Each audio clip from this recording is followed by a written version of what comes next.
ఆంధ్రప్రదేశ్ ముఖ్యమంత్రి జగన్మోహన్ రెడ్డి మీద గులకరాయితో దాడి జరిగిన తరువాత ఆంధ్రప్రదేశ్లో రాజకీయ సమీకరణాలు ఏ రకంగా ఉండబోతున్నాయి అనేది హైదరాబాద్ నుంచి కొన్ని సంకేతాలు అందాయి అంటూ ఒక వార్త ఇప్పుడు సోషల్ మీడియా వేదికగా చక్కర్లు కొడుతున్నటువంటి నేపథ్యంలో అసలు ఏం సంకేతాలు అందాయి, ఆ సంకేతాలు ఇచ్చింది ఎవరు అనే అంశాలకు సంబంధించి మనతో మాట్లాడేందుకు ప్రముఖ సీనియర్ జర్నలిస్ట్, ప్రముఖ రాజకీయ విశ్లేషకులు సిఎస్ రావు గారు మనతో ఉన్నారు. సార్తో మాట్లాడు. Sir hi sir. Hello sir. CM Jaganmohan Reddy మీద గులకరాయితో దాడి జరిగిన తర్వాత ఆంధ్రప్రదేశ్లో రాజకీయ సమీకరణాలు ఏ రకంగా ఉన్నాయి అనేది హైదరాబాద్ నుంచి కొన్ని సంకేతాలు అందాయి అంటూ ఒక వార్త ఇప్పుడు సోషల్ మీడియాలో చక్కర్లు కొడుతున్నటువంటి నేపథ్యంలో ఆ సంకేతాలు ఏంటి, ఆ సంకేతాలు పంపింది ఎవరు అంటే ఏం చెప్తారు సార్? ఇప్పుడు ఒకటి ఏంటంటే, రాజకీయాలు ఎప్పుడు కూడా మన కళ్ళకు కనిపించేటువంటి రాజకీయాలు ఒకటి ఉంటాయి, తెర వెనుక కొన్ని రాజకీయాలు నడుస్తూ ఉంటాయి. ఈ తెర వెనుక రాజకీయాలు అనేవి అప్పుడప్పుడు కొన్ని సంఘటనలు జరిగినప్పుడు మాత్రమే బయటకు వస్తూ ఉంటాయి. ఆ విధమైన సంకేతాలు బయటకు వస్తుంటాయి. వాటిని బట్టి మనం విశ్లేషణ చేసుకోవచ్చు. ఏంటి రాబోయేటువంటి రోజుల్లో ఎలాంటి పరిణామాలు రాజకీయ పరంగా జరగబోతున్నాయి అనేటువంటి సంకేతాలను మనం గమనించవచ్చు. ఇప్పుడు ఆంధ్రప్రదేశ్లో జగన్మోహన్ రెడ్డి మీద గులకరాయి దాడి జరిగింది. దాన్ని హత్యాయత్నం అని చెప్పి ఆంధ్రప్రదేశ్ పోలీసులు కేసు నమోదు చేశారు. 307 కేసు బుక్ చేశారు. అటెంప్ట్ టు మర్డర్ కింద ఆ కేసుని బుక్ చేసి ఇన్వెస్టిగేషన్ చేస్తూ ఉన్నారు. ఈ సంఘటన జరిగిన వెంటనే ప్రధానంగా ఇమీడియట్గా స్పందించినటువంటి వాళ్ళు ఎవరు? ఢిల్లీ నుంచి ప్రధానమంత్రి నరేంద్ర మోడీ, తెలంగాణ నుంచి ఎవరు స్పందించారు? కేటీఆర్ స్పందించారు. అలాగే చాలామంది గమనించినటువంటి అంశం ఏంటంటే, అసరుద్దీన్ ఓవైసీ చాలా సీరియస్గా స్పందించారు. నా మిత్రుడు జగన్మోహన్ రెడ్డి మీద దాడి చేసినటువంటి వాళ్ళకి గుణపాఠం చెప్పాలి అనేటువంటి ఒక పిలుపును కూడా ఇచ్చాడు ఆయన. అంటే దీన్ని బట్టి మనకి ఏమర్థం అవుతుంది? తెర ముందుండేటువంటి రాజకీయాలు ఒక రకం, తెర వెనుక మరొక రాజకీయాలు ఉన్నాయి, మరొక విధంగా రాజకీయాలు జరుగుతున్నాయని చెప్పి మనం గమనించడానికి అవకాశం ఉంది. ఎందుకనంటే, జగన్మోహన్ రెడ్డి మీద గులకరాయి దాడి జరిగింది. సరే, ఆయనకి స్వల్పంగానో లేదా పెద్దగానో ఏదో ఒక గాయం అయితే అయ్యింది. వాళ్ళు సొంత మీడియాలో చెప్పుకుంటున్న దాని ప్రకారం ఏంటంటే, ఆ రాయే జగన్మోహన్ రెడ్డిని చంపేసేది, ప్రాణాలు తీసేసేది అని చెప్పి చెప్తున్నారు. ఏ విధంగా ప్రాణాలు తీసేసేది అని చెప్పి వాళ్ళ వర్షన్ ఏంటంటే, ఇప్పుడు రాయి ఇక్కడ తగిలింది, ఎడమవైపు ఇక్కడ తగిలింది, అదే కనుక కణతకు తగిలినట్టయితే, ఇక్కడ తగిలింది అదే కనుక కణతకు తగిలినట్టయితే ప్రాణాలు పోయి ఉండేవి జగన్మోహన్ రెడ్డికి అని చెప్పి చెబుతున్నారు. లేదా వెనక వైపు ఇక్కడ తగిలినా కానీ చిన్న మెదడు మీద తగిలినట్టయితే, అప్పుడు మెదడు మీద తగిలితే అప్పుడు కూడా ప్రాణాలు పోయి ఉండేవి. లేదంటే ఆయనకి మైండ్ పోయి ఉండేది, పనిచేసి ఉండేది కాదు.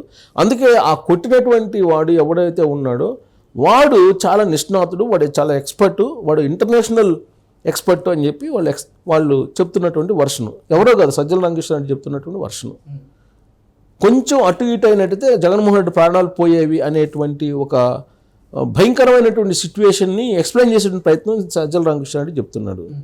సరే, అది దురదృష్టకరమైన సంఘటన, దాన్ని ఖండించాల్సిందే ముక్తకంఠంతో. దాంట్లో అసలు రెండో క్వశ్చనే లేదు. ఎందుకంటే ముఖ్యమంత్రి హోదాలో ఉన్నారు జగన్మోహన్ రెడ్డి. ముఖ్యమంత్రి అనే కాదండి, ఎవరిపైనా దాడులు జరిగినా కానీ ఖండించాల్సిందే. దాడులు అనేవి ప్రజాస్వామ్యంలో ఛాన్సే లేదు జరగడానికి, ఇది చట్టం చెప్తోంది. సో కాబట్టి దాడిని ఖండించాల్సిందే. అట్ ద సేమ్ టైం ఈ దాడిని రాజకీయంగా ఉపయోగించుకుంటూ భావోద్రేకాలు, ఉద్రిక్తలు క్రియేట్ చేయటం అనేది అది దేని కిందకు వస్తుంది? సమాజంలో అన్రెస్ట్ని క్రియేట్ చేసేటువంటి ప్రయత్నం చేయడాన్ని ఎన్నికల కమిషన్ అడ్డుకోవాలా లేదా? అడ్డుకోవాలి కదా. వీళ్ళు సమాజంలో అన్రెస్ట్ని క్రియేట్ చేసేటువంటి ప్రయత్నం చేస్తున్నటువంటి క్రమంలో గతంలో చంద్రబాబు నాయుడు జైలుకి వెళ్ళినప్పుడు ఆ రోజు జరిగినటువంటి సంఘటనలు మనం ఒకసారి గుర్తు చేసుకుంటే, రిమాండ్కి జగన్మోహన్ రెడ్డి గారు పంపించింది నిరాధారమైన ఆరోపణలతో పంపించారు కదా. ఇవాళకి కూడా ఆధారాలు చూపించట్లేదు కదా. ఫైబర్ నెట్లో కానీ, స్కిల్ డెవలప్మెంట్లో కానీ, ఇన్నర్ రింగ్ రోడ్లో కానీ దేంట్లో ఆధారాలు చూపించట్లేదు కదా. తగినటువంటి ఆధారాలు చూపించలేదు కాబట్టి కోర్టు మధ్యంతర బెయిల్ ఇవ్వడం కానీ, లేదంటే క్వాష్ పిటిషన్ పెండింగ్లో ఉన్న ఇవన్నీ కూడా జరిగాయి కదా. సో ఇప్పుడు ఆ రోజున చంద్రబాబు నాయుడుకి ఆయన్ని రిమాండ్లో ఉంచితే ఆయన అభిమానులు లేదంటే ఆయన పార్టీకి సంబంధించినటువంటి వాళ్ళు హైదరాబాద్లో ధర్నాలు చేయడానికి కూడా అనుమతి ఇవ్వనటువంటి ఆనాటి మంత్రి కేటీఆర్ ఇవాళ జగన్మోహన్ రెడ్డికి సంబంధించినటువంటి దాడి మీద సీరియస్గా స్పందించి ఇది ప్రజాస్వామ్యంలో జరగాల్సినటువంటి దాడులు కాదని చెప్పి ఆయన ఖండించారు. ఖండించడం మంచిదే, తప్పులేదు. ఆ రోజు చంద్రబాబు నాయుడు సంబంధించి సరే అరెస్ట్ ఆయన చేశాడా చేయలే తర్వాత సంగతి, ఆయన అభిమానులు కానీ ఆయన పార్టీ వాళ్ళు కానీ ఇక్కడ నిరసనలు వ్యక్తం చేస్తుంటే అది ప్రజాస్వామ్యబద్ధంగా జరిగినటువంటి నిరసనలు కదా. ఆ రోజు ఎందుకు అడ్డుకున్నట్టు కేటీఆర్? ఆ తర్వాత ఏం చేశారు ఆయన? బ్రో మంచి సినిమా చూపించావు బ్రో అని చెప్పి చెప్పారా, ట్వీట్ చేశాడా లేదా? అతను చేసి తనకు పరోక్షంగా జగన్మోహన్ రెడ్డి చేసినటువంటి దాన్ని సమర్థించాడు. At the same time Asaduddin Owaisi కూడా ఆ రోజు చంద్రబాబు నాయుడిని అరెస్ట్ చేయడం కరెక్టే అని చెప్పి ఆయన నిర్ధారించాడు ఒక జడ్జి మాదిరిగా. ఇప్పుడు వీళ్ళిద్దరే ఇప్పుడు ఏం చేస్తున్నారు? జగన్మోహన్ రెడ్డి మీద జరిగినటువంటి దాడిని ఖండిస్తూ చంద్రబాబు నాయుడు జయించాడని చెప్పి మనిషేను జయించడం రాజకీయవేత్తను అని చెప్పి సంకేతాలు ఇచ్చేలా వాళ్ళు మాట్లాడటం అని అంటే రాజకీయంగా వీళ్ళందరూ ఒకటే అనేటువంటి సంకేతాలు ఇవ్వటం కదా. ఎంఐఎం, కేసీఆర్, కేటీఆర్, జగన్మోహన్ రెడ్డి వీళ్ళందరూ 10 సంవత్సరాల నుంచి ఒకటేగా నడిపారు కదా. నరేంద్ర మోడీ కూడా ఆ తానులో ముక్కే కదా. ఇప్పుడంటే సరే ఆ తానులో ముక్క కాదనే సందేహం అయితే ఉంది. ఇప్పుడు మళ్ళీ తాజాగా ఆయన అక్కడి నుంచి ట్వీట్ చేశారు కదా దాడిని ఖండిస్తూ.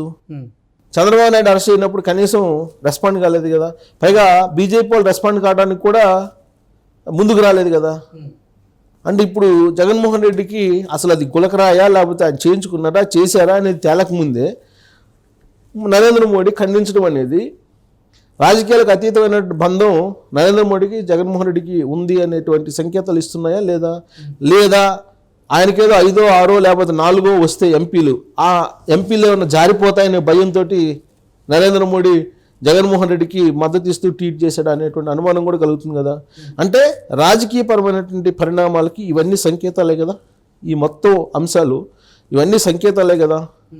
సో కాబట్టి ఈ చీకటి రాజకీయాలు, చీకటి కోణం అంటాం రాజకీయాలు, చీకటి రాజకీయాలు ఏవైతే ఉన్నాయో కొన్ని సంఘటనలు జరిగినప్పుడు బయటకు వస్తూ ఉంటాయి. ఇప్పుడు బయటకు వచ్చాయి. ఇప్పుడు గులకరాయి దాడి జరగగానే ఎవరెవరితోటి మద్దతు ఉంది, ఎవరెవరితో సంబంధాలు ఉన్నాయి అనేది చాలా క్లియర్గా అర్థమవుతుంది. ఇప్పుడు చంద్రబాబు నాయుడికి మరి పవన్ కళ్యాణ్ మీద చంద్రబాబు నాయుడు మీద రాళ్ళ దాడి జరిగింది కదా. మరి నిన్న జరిగిందా లేదా? అలాగే షర్మిల మీద జరిగింది కదా. మరి రాళ్ళ దాడి జరిగినప్పుడు అంటే తగిలితేనే ఖండిస్తారా, తగలకపోతే ఖండించరా? మళ్ళీ రాళ్ళ దాడి జరిగింది కదా చంద్రబాబు నాయుడు మీద, పవన్ కళ్యాణ్ మీద, షర్మిల మీద, దాన్ని కూడా ఖండించాలి కదా. అంటే ఒకళ్ళు చేస్తే ఒకళ్ళు తగిలితే ఖండించడం, తగలకపోతే ఖండించకపోవటం. ఒక ప్రయత్నం చేసిందని ఖండించాలి కదా. ఇప్పుడు నేరం చేయడానికి ప్రయత్నం చేసిన వాడిని కూడా ఖండించాలి కదా. ఇప్పుడు రాళ్ళ దాడి చేశారు కదా చంద్రబాబు నాయుడు మీద, అలాగే పవన్ కళ్యాణ్ మీద తెనాలిలో, చంద్రబాబు నాయుడు మీద ఏమో అక్కడ చేశారు కదా, రాళ్ళ దాడి చేసి ప్రయత్నం చేశారు కదా. వాళ్ళు ఇప్పటివరకు పోలీసులు పట్టుకోలేదు కదా, కనీసం కేసులు కూడా పెట్టలేదు కదా, అనుమానితులను కూడా పట్టుకోలేదు కదా. అట్లీస్ట్ షర్మిల మీద రాళ్ళ దాడి చేశారు కదా, మరి ఎందుకు పట్టించుకోలేదు? అంటే వీళ్ళ మీద రాళ్ళ దాడి జరిగితే ఏం కాదు, వీళ్ళని రాళ్ళు తీసుకుని కొట్టచ్చు. కానీ జగన్మోహన్ రెడ్డి మీద గులకరాయి కూడా పడకూడదు. వాళ్ళకి అంటే అసలు గులకరాయి పడిందా పడలేదా తెలియదు అసలు. లేదంటే అది క్రియేషన్ అనేది ఆయన మీద ఉన్న అనుమానం. ఎందుకంటే ఆయన చరిత్ర అలాంటిది కాబట్టి, గతంలో కొడుకత్తి అనేది ఒకటి ఉంది కాబట్టి ఆయన చరిత్ర, రాజకీయ చరిత్ర తీస్తే ఈ కనిపిస్తాయి కాబట్టి పబ్లిక్ కూడా అనుమానం వ్యక్తం చేస్తున్నారు ఆయన మీద. సో ఇప్పుడు ఎవరైనా సరే రాళ్ల దాళ్ళు, లేదంటే కోడిగుడ్ల దాళ్ళు, చెప్పుల దాళ్ళు, ఇవన్నీ కూడా సమర్థనీయం కాదు. ఎవరి వర్షన్ వాళ్ళు చెప్పుకుంటారు. అంతిమంగా ప్రజలు ఎవరికి తీర్పిస్తే వాళ్ళు గెలుస్తారు. అంతే తప్ప ఒకళ్ళు దాడి జరిగితే ఖండించడం, ఇంకో దాడి జరిగితే ఖండించకపోవడం అని అంటే ప్రోత్సహిస్తున్నారా వీళ్ళ మీద దాడులు జరగడాన్ని? అంటే ఇప్పుడు ఇమీడియట్గా ఇప్పుడు కనుక పోలీసుల్ని ఎక్కడ ఉండేటువంటి ఎవరైతే కీ పోస్టులో ఉన్నారో ఆంధ్రప్రదేశ్లో వాళ్ళని కనుక ట్రాన్స్ఫర్ చేయకపోతే నరేంద్ర మోడీ ఒక రకంగా జగన్మోహన్ రెడ్డి పక్కన, ఇంకొక పక్కన చంద్రబాబు నాయుడు పవన్ పట్ల వ్యవహరిస్తున్నారు విభిన్నంగా అని అనుకోవచ్చు. ఇక కేటీఆర్, అసరుద్దీన్ అంటే ఇక గత 2019 నుంచి వీళ్ళందరూ కలిసి రాజకీయాలు చేశారు కాబట్టి ఆంధ్రప్రదేశ్ని ఏ విధంగా చేశారో అందరికీ తెలుసు. సో వీళ్ళందరూ కలిసే ఉంటారు, కలిసే రాజకీయాలు చేస్తారు అనే దానికి సంకేతాలు చాలా క్లియర్గా కనిపిస్తున్నాయి. రాబోయే రోజుల్లో కూడా ఇదే జరుగుతుందని చెప్పి బట్ నరేంద్ర మోడీ విషయంలో కొంత క్లారిటీ రావాల్సిన అవసరం ఉంది అని చెప్పి మనం విశ్లేషణ చేసుకోవడానికి అవకాశం ఉంది ఈ సంఘటనను బట్టి. ఓకే లేదంటే చీకటి కోణాలు వెతుకుతూ ఉంటారు అందరూ. Okay okay sir, thank you so much. Thank you.